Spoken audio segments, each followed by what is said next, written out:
Aujourd'hui, je vais revenir sur les suites du dossier Mohamed Amra. Ce nom a marqué nos mémoires à jamais depuis le 14 mai dernier par son évasion sanglante au péage d'Ancarville. Le Nouveau Détective présente La Minute Judiciaire par Michel Marie. Personne ne soupçonnait ce délinquant d'Évreux qui semblait sans envergure d'être un caïd qui fait trembler l'Europe. On en sait un peu plus sur ses activités et sur son organisation. Péage d'Ancarville, le 14 mai, le fourgon cellulaire qui transportait le détenu Mohamed Amra est victime d'un commando composé de 5 hommes lourdement armés qui vont arracher le prisonnier. Bilan, 2 agents de la pénitentiaire sont morts par balle. Commence la traque dirigée par l'OCLO, qui est un service spécialisé dans la lutte contre le grand banditisme et surtout sur le crime organisé. 9 mois de traque incessante qui mobilise une centaine de policiers et qui va finir par payer. Comme souvent dans ce type d'affaires, les policiers effectuent un énorme travail de téléphonie. De nombreux téléphones sont surveillés, plusieurs fois les policiers ont des coups de chaud, comme on dit. Ils ont furtivement une phrase ou un mot qui leur confirme qu'ils sont sur la bonne piste. Amra est malin, dispose d'argent et surtout d'une équipe de complices solide. Dès le début de sa cavale, il est un temps sur Évreux, puis à Rouen et enfin à Compiègne. Il bouge et se montre extrêmement prudent. En octobre 2024, une interception téléphonique qui provient du fugitif va se montrer déterminante. En effet, il vient d'entrer en contact avec une figure du milieu, Jean-Charles. Jean-Charles est détenu à Nantes. Cet homme est suspecté dans un dossier de meurtre commis à Évreux en septembre 2020. Cette fois, l'OCLO tient le bon bout. Jean-Charles P., une figure montante du milieu, semble très proche d'Amra. Ensemble, ils se parlent à plusieurs reprises, évoquent des dossiers, des affaires à monter. Chaque fois, un nouveau suspect vient allonger la liste des proches du clan. Et apparaît la BMF, la Black Menji Family, qui apparaît donc aux oreilles des enquêteurs, une organisation mafieuse dont la plupart des membres sont originaires d'Évreux, lesquels sont étroitement en lien avec la DZ Mafia. Les policiers décident d'effectuer une fouille dans la cellule de Jean-Charles P., qui reconnaît sans difficulté être ami avec Mohamed Amra. Jean-Charles détenait un téléphone portable dans sa cellule que les enquêteurs décident de faire semblant de ne pas voir, donc d'ignorer. C'est une stratégie courante et ce serait dommage de se priver du seul moyen d'avoir des informations. Entre fin octobre et le 11 novembre, les policiers de Clos interceptent de nombreux échanges entre Amra et Jean-Charles. Apparaît un 3e homme qui sera plus tard interpellé en Espagne. Il s'agit de Fernando. Fernando, c'est sans doute le tireur au péage. Une fois le lien établi entre le téléphone et le fugitif, les enquêteurs se concentrent sur ce téléphone.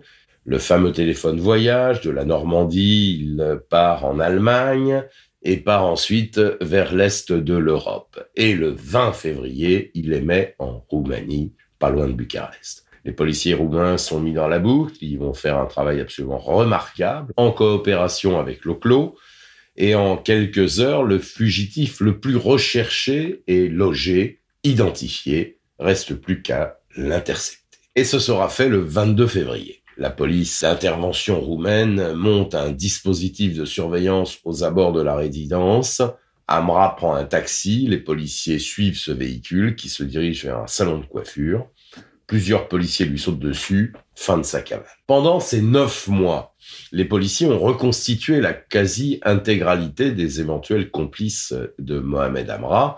Mais bien sûr, il fallait attendre d'attraper le principal suspect, c'est-à-dire Mohamed Amra, avant de taper dans le tas. Et dès que Mohamed Amra a été interpellé, une trentaine d'interpellations vont se déclencher dès le lendemain, autant en France, en Espagne, au Maroc et même en Thaïlande. D'autres suivront et à ce jour, 19 individus ont déjà été mis en examen et incarcérés et on découvre petit à petit l'incroyable activité, je dirais même l'hyperactivité de Mohamed Amra depuis son évasion jusqu'à son interpellation.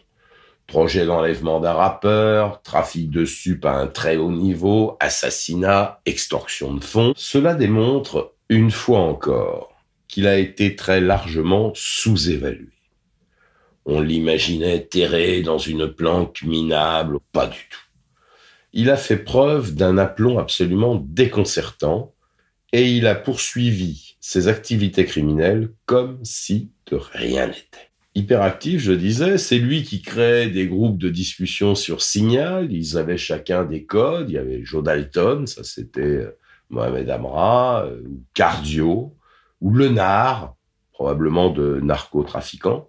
Amra est consulté pour conseiller un complice pour dupliquer les clés d'une voiture Maserati volée. Et l'essentiel de leurs échanges porte sur les stupéfiants. Un jour, il est question d'organiser un transport de drogue international entre les Pays-Bas et la France, ou encore de quelle façon s'emparer d'un point de deal situé à Saint-Nazaire, d'un ami disparu dans un accident de voiture et qui d'ailleurs est lié à cette affaire. Et apparaît en filigrane la fameuse BMF, la Black Manjack Family. La BMF fait dans le trafic de stupéfiants et aussi dans la protection des rappeurs et accessoirement l'extorsion de fonds, soit du racket. Et Amra se dit proche de la DZ Mafia, qui compte une dizaine de meurtres à son actif. La DZ fonctionne un peu comme un cartel et se développe un peu partout en France.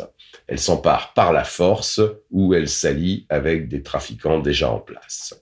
Les liens entre ces gens-là et Amra est la preuve qu'ils visent grand, qu'ils visent à l'international.